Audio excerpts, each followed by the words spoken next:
Good morning everyone! Yan, preparation ng aking breakfast. Breakfast ko is coffee.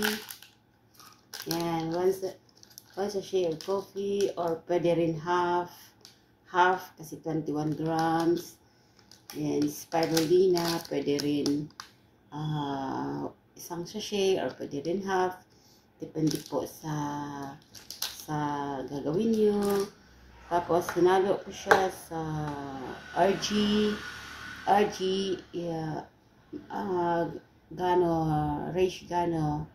siya yung nagde-detox. Ito, repair. Ito, naging balance back of the body. Ito, spirulina, complete food. Yan, ito, kaya combine, mix ko sila lahat sa isang mug of hot water. Yan, tapos aking i-mix ko na din siya. Tapos i-blend. Yan, ito na siyang result. O, diba? Coffee with ano na siya. Hindi naman siya mapait. Parang coffee lang kasi itong Reishigano, ito rin siya ang minimix sa Linshi coffee. Kaya Gano extract lang sa coffee. Pero ito, 100% na food supplement ng Ganoderma. Itong dalawa is Ganoderma. Ay, ito. Kaya ito, ayan. Ganoderma. RG at saka GL. RG. Tapos, mixed with, adds on ako ng spirulina. Complete food. Mayroon ka ng milk, mayroon ng egg, mayroon ng carrots, chicken, meat, grapes, banana. Yan, complete na siya. Complete. Kaya, the best siya. The best din po sa morning o di kaya sa dinner. Yan, minsan pagka wala na kaming pagkain ready to eat na rice, spirulina na lang kami ng aking mga anakis. Ito na po yung result. Ready to drink na. Kasi hot pa siya, hot. Ito siya.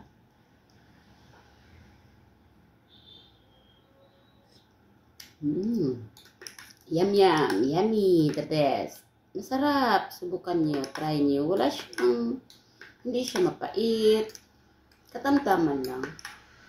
Parang umiinom ka lang din ng coffee kasi black, mas mapait pa nga dito ang black coffee.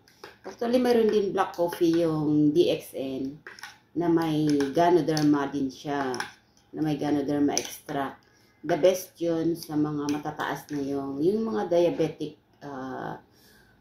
people, diabetic taong diabetic na mataas na yung result ng kanyang sugar. Yun, mag-black coffee na siya. Meron pa yata ako dito eh. Wala siya. Wala siya. Ito yung itsura ng black coffee namin siya. Yan. Kaso lang hindi na ako masyado sa black kasi mapait. Bitter coffee. Ito, meron siyang Ganoderma. Ito lang naman ang yung aking pinakahabol ko ito talaga is Ganoderma. Yung red mushroom sa English. Pulang kabuti sa Tagalog. Lingshi sa China. Reishi naman sa Japan. Yan. Itong black, ito itsura ng black coffee. Meron din siya, may bawas din kasi hindi.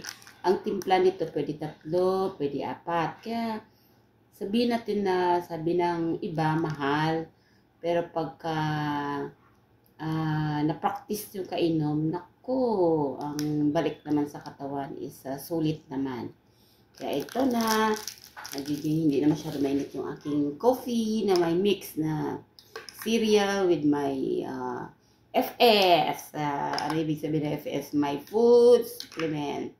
Ito naman siya, yung RG at saka GL. All natural naman siya. Natural naman siya. Wala siyang additives. Kaya safe na safe. Diba?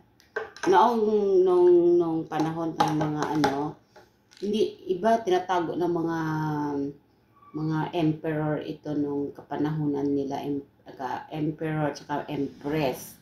Hindi ka pwede uminom nito kasi sila lang ang nakakainom nito. Kaya tayo grateful na na-discoveryhan din ng may-ari ng DXN. Kaya grateful kay Dr. Lim Shojin. Kaya yan. Kung gusto niyo talagang bumalik yung inyong kalusugan, bakit ayaw niyo subukan? Try na. Why not? Diba? What else is possible? Mainit-init pa kaya nimimix ko na lang muna. Ito yung siya, itsura niya. Yan. Diba? Yan. Napakasarap talaga po. Mas okay ito yung okay rin naman yung oatmeal. Hindi naman ako doon. Kaso lang ito kasi may spirulina. Spirulina with oat din naman. Kaya may halong spirulina na siya. Kaya, super the best. Busog ka na nito hanggang tanghali. Kahit ito lang isang cup. At least ito, alkaline. Siguro, hindi na siya acidic food. Alkaline na siya. Kaya mamaya, pwede ka na kumain na ini acidic food na 20%. Ito, 100% na siya na alkaline, no? Diba? Ano pang hahanapin? Okay, good morning everyone. Thank you. Ready na ako ng aking breakfast. Ready to eat na. Thank you. Bye-bye. God bless all.